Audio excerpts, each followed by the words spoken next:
जैसा कि guys Singham again and भूल भुलैया 3 दोनों के ट्रेलर आ चुके हैं। ट्रेलर और उनका रेस्पॉन्स देखने के बाद हम देखने वाले हैं कि दोनों मूवीज अब डे 1 में कितना कमाने वाली हैं। इवन के हम देखते हैं कि लाइफ टाइम कितना कमा सकती हैं। हम गाइस जो इससे पहले कॉप यूनिवर्स की मूवीज आई हैं, सिंघम, सिंघम रिटर्न, सूर्यवंशी, सिम्बा, उनकी भी बॉक्स ऑफिस कलेक्शन देखते हैं। भूल भुलैया पार्ट 1 पार्ट 2 उनकी भी बॉक्स ऑफिस कलेक्शन देखते हैं। उन्होंने डे 1 में कितना कमाया, लाइफ टाइम कितना कमाया, उनका बजट कितना था, और उनको सामने रखते हुए अभी की ये जो दोनों मूवीज हैं ये कितना कमा सकती है। डे 1 में भी इनका बजट कितना है, लाइफ टाइम ये कितना कर सकती है। तो वीडियो बहुत इंटरेस्टिंग है। आराम से बैठकर रिलैक्स होकर वीडियो देखो, तभी आपको सारी की सारी चीजें समझ आएंगी। तो भाई साहब मैं डायरेक्टली शुरू करूंगा, बट वीडियो को लाइक जरूर करना। काफी डाटा, इंपॉर्टेंट डाटा आप सबके लिए लेकर आए हूं। चैनल को सब्सक्राइब भी जरूर करना। वैसे आप अभी बताओ कौन सी मूवी जीतने वाली है। दोनों ट्रेलर तो आप सबने देख लिए, क्या लगता है सिंघम अगेन विन करेगी या भूल भुलैया 3? खैर, सबसे पहले गाइस सिंघम पार्ट 1, जो भाई साहब सिंघम की फर्स्ट मूवी थी, उसने डे 1 में ऑफिशियल नेट कलेक्शन की थी 8.95 करोड़।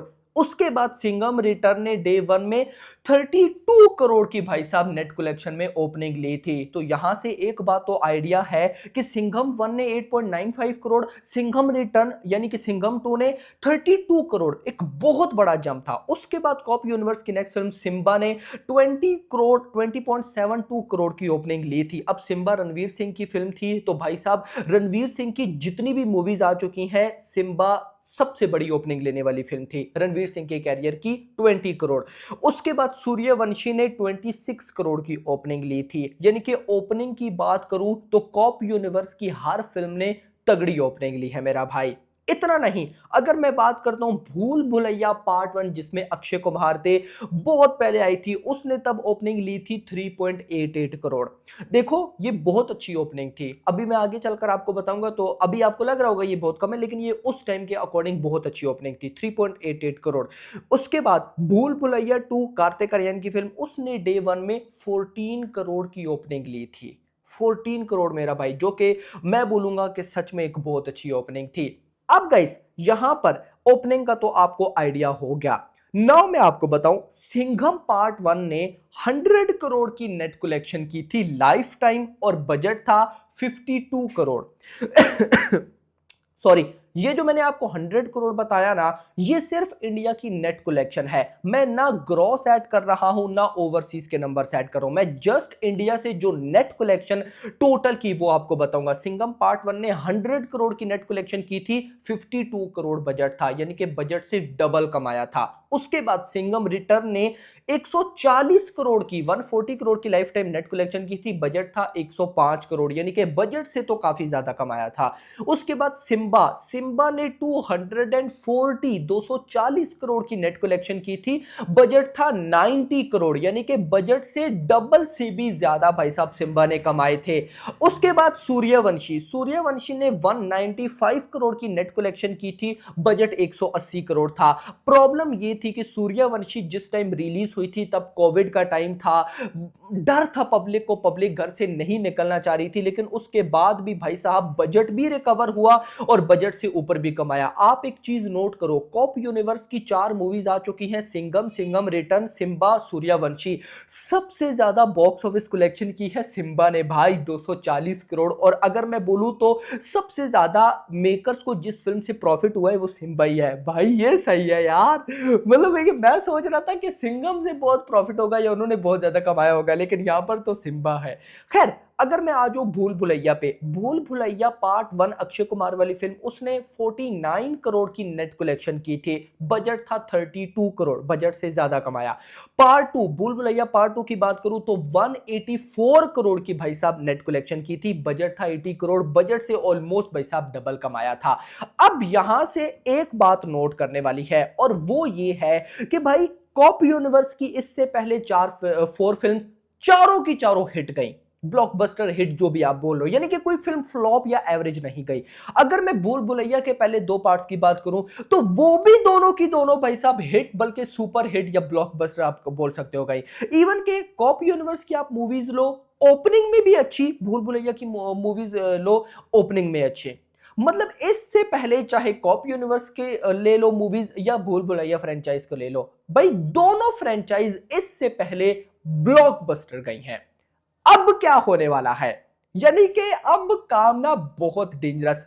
हमने इससे पहले जो क्लैशेस देखे भाई साहब, वो क्लैशेस या तो होते थे एक दिन के बाद, यानी कि आज फिल्म एक है कल दूसरी फिल्म है। जैसे मैं इससे पहले सबसे बड़ा क्लैश मानता हूं सालार एंड डंकी का, लेकिन वो भी डंकी पहले आई थी अगले दिन सालार आई थी, या सालार पहले अगले दिन डंकी, कुछ इस तरह का था, एक दिन में दोनों नहीं आई। बट यहां पर क्या हो रहा है कि दोनों मूवीज एक ही दिन 1 नवंबर को आ रही हैं। दोनों की दोनों मूवीज भाई साहब जो हैं वो बॉलीवुड की हैं। दोनों की दोनों मूवीज की फ्रेंचाइज जो है इससे पहले कोई भी फ्लॉप नहीं दी, सारी की सारी हिट गई हैं।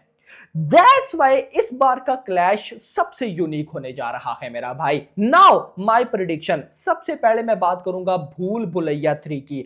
भूल भुलैया 3 को जो सबसे बड़ा बेनिफिट है वो है इसका बजट। 150 करोड़ इसका बजट है, 135 करोड़ के राइट्स ऑलरेडी सोल्ड आउट हो चुके हैं। जस्ट 15 करोड़ कमाना है, लेकिन याद रखना सिर्फ 15 करोड़ कमाकर ये फिल्म हिट नहीं होगी। इसको कम से कम भी आप मान लो कि 150 करोड़ प्लस की नेट कलेक्शन करना होगी, जो अगर मैं बोलूं तो मेरे अकॉर्डिंग कोई बड़ी बात नहीं है। यस देखो, मैं आपको यहां पे सिंपल वर्ड्स में बताऊंगा। इससे पहले अगर भूल भुलैया 2 का ट्रेलर देखो, 2 का जब वो आया था तब भी नेगेटिविटी हुई थी कि ये क्या बना दिया है, लेकिन जब फिल्म आई तो सारे अलग ही लेवल पर चले गए। मैं कुछ वैसा अब भी एक्सपेक्ट कर रहा हूं। तो माय प्रेडिक्शन, भूल भुलैया पार्ट 3 डे 1 में मिनिमम 10 से 15 करोड़ की नेट कलेक्शन ओपनिंग लेगी। 10 से 15 करोड़ ओपनिंग लेगी। ये जो आपको मैं अभी सिनेरियो बता रहा हूं ना, इस सिनेरियो में दोनों मूवीज डिपेंड करती हैं कि अच्छे रिव्यूज ले, क्योंकि मैं ऐसा मानता हूं कि इस बार के क्लैश में दोनों मूवीज को अच्छे रिव्यूज मिलने वाले हैं। ये जो मैं अभी आपको डे 1 की बॉक्स ऑफिस कलेक्शन बताऊंगा या लाइफ टाइम, ये अच्छे रिव्यूज की बात है। अगर दोनों में से किसी एक मूवी की भी नेगेटिव रिव्यू आते हैं, दूसरी मूवी उठा के उसको बाहर फेंकेगी, ये बात आपने याद रखना है। तो दोनों के पास कोई चांस ही नहीं है नेगेटिव रिव्यू का। खैर यहां पर मुझे लगता है कि दोनों मूवी के अच्छे रिव्यूज, दोनों मूवीज अच्छे हैं, तो मैं वो सिनेरियो लेकर चल रहा हूं। मान लो भूल भुलैया 3 अच्छी निकलती है, रिव्यूज तगड़े निकलते हैं, 10 से 15 करोड़ की ओपनिंग लेगी, 10 to 15 करोड़ की ओपनिंग। लाइफ टाइम की अगर मैं बात करूं तो मुझे ऐसा लगता है भूल भुलैया 3 लंबी रेस का घोड़ा होने वाला है। 200 करोड़, 200 से 250 करोड़ की नेट कलेक्शन का पोटेंशियल रखती है। यस ऐसा मैं मानता हूं। 200 टू 250 करोड़ अभी जो सिनेरियोस मैं देख रहा हूं। हां अगर ये सोलो रिलीज होती तो आपको मैं गारंटेड बोलता हूं, अगर भूल भुलैया 3 सोलो रिलीज होती तो ये जो जितने भी अभी नेगेटिव रिव्यूज या जो भी है ना, ये कुछ भी ना होता। और सिंघम का भी ये सिंघम पे आते हैं। आप लोग बोलोगे कि भूल भुलैया की तारीफ शुरू होगी, सबर करो, सिंघम पे भी आते हैं। क्या हो गया मेरा भाई, मैं दोनों मूवीज के लिए बहुत एक्साइटेड हूं। तो डे 1 में भाई साहब 10 से 15 करोड़ की net collection, life time 200 crore तक तो ये जा सकती है। यानी कि फिलहाल फिल्म जो है मुझे इजीली अपना बजट भी रिकवर करती दिखाई दे रही है, और इवन कि उससे ऊपर ही कमाती दिखाई दे रही है। अब आ जाओ सिंघम अगेन पे। सिंघम अगेन का बजट है 350 करोड़, 350 करोड़ बजट है। 200 करोड़ के भाई साहब राइट सोल्ड आउट हुए हैं। मतलब कि अगर देखा जाए तो जो राइट्स सोल्ड है उसमें भूल भुलैया 3 को बहुत बड़ा बेनिफिट है। यानी कि 150 करोड़ का बजट, 135 करोड़ के राइट सोल्ड आउट हुए। यहां पे सिंघम अगेन में 350 करोड़ का बजट, 200 करोड़ में राइट सोल्ड आउट हुए। खैर जो भी है, कोई इतना बड़ा सीन नहीं है। अब आते हैं कि सिंघम 3 डे 1 में कितनी बड़ी ओपनिंग ले सकती है। देखो सिंघम अगेन को नो डाउट ट्रेलर आपने देखा, लेकिन अभी ट्रेलर से भी बढ़कर पब्लिक एक और चीज के लिए एक्साइटेड है, और वो है सलमान खान का कैमियो। नो डाउट ये आपको जिस दिन फिल्म रिलीज होगी उस दिन पता चलेगा। तो और ऊपर से जो मेकर्स ने सबसे बड़ी गेम खेली कि भाई 60% मल्टीप्लेक्सेस के शोज मिलेंगे सिंघम अगेन को, 60%। बाकी 40% में जितनी भी मूवीज उस टाइम चल रही हुई, चाहे वो भूल भुलैया 3 या जो भी, उन सारों को मिलेंगे। सो मेरा ऐसा मानना है कि मिनिमम सिंघम 3 40 करोड़ की नेट कलेक्शन ओपनिंग ले सकती है। और ये बात आप सबको पता है कि मैं हमेशा कम से लेकर चलता हूं, यानी कि मैं ये भी बोल सकता हूं कि भाई साहब सिंघम अगेन डे वन में 60 करोड़ मारने वाली है। जब आएगा 50 करोड़ तो मैं बोलूंगा कि यार ये कम है, इवन के 50 करोड़ भी क्लैश में ज्यादा होगा, तो दैट्स व्हाई मैं कम लेकर चलता हूं। माय प्रेडिक्शन 40 करोड़ की डे वन में नेट कलेक्शन। और अगर रिव्यूज पॉजिटिव आते हैं तो माय ओपिनियन कि ये फिल्म 400 करोड़ प्लस की नेट कलेक्शन करने का पोटेंशियल रखती है।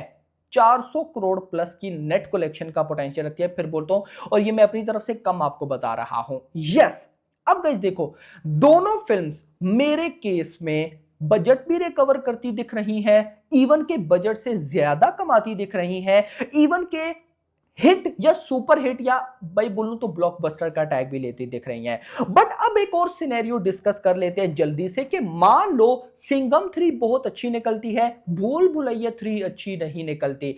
अगर भूल भुलैया 3 अच्छी नहीं निकलती तो माय प्रिडिक्शन 100 करोड़ के आसपास चली जाएगी। यस, लेकिन अगर सिंघम 3 अच्छी नहीं निकलती, हो जाता है ना, दोनों सिनेरियोस डिस्कस करते हैं, तो होगा क्या भाई साहब, सिंघम अगेन 200 करोड़ प्लस की नेट कलेक्शन पक्का ठोकेगी, पक्का। क्योंकि स्टारकास्ट बोर्ड पर अजय देवगन के फैन जाएंगे, अक्की के फैन जाएंगे, सलमान खान के फैन जाएंगे, दीपिका, रणवीर सिंह, ये सारे हैं।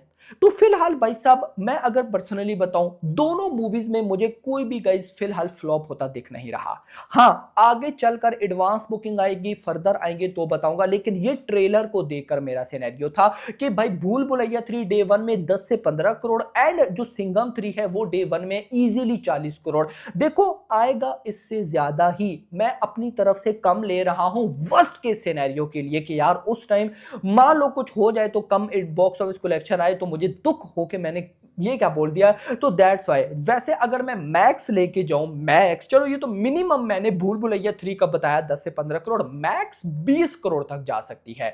और अगर मैं चला जाऊं सिंघम 3 पे, तो सिंघम 3 तो 50 करोड़ से 60 करोड़ इजीली ठोक सकती है। बाकी जब एडवांस बुकिंग स्टार्ट होगी, फर्दर अभी लगभग 15 से 20 दिन रहते हैं, तो जो जो अपडेट्स आएंगी मैं आप लोगों के साथ शेयर करूंगा। बट आपका क्या मानना है कमेंट सेक्शन के अंदर बताओ। वीडियो पसंद है, वीडियो को लाइक करना, चैनल को सब्सक्राइब करना, और अगली आने वाली मेरा थैंक्स फॉर वॉचिंग।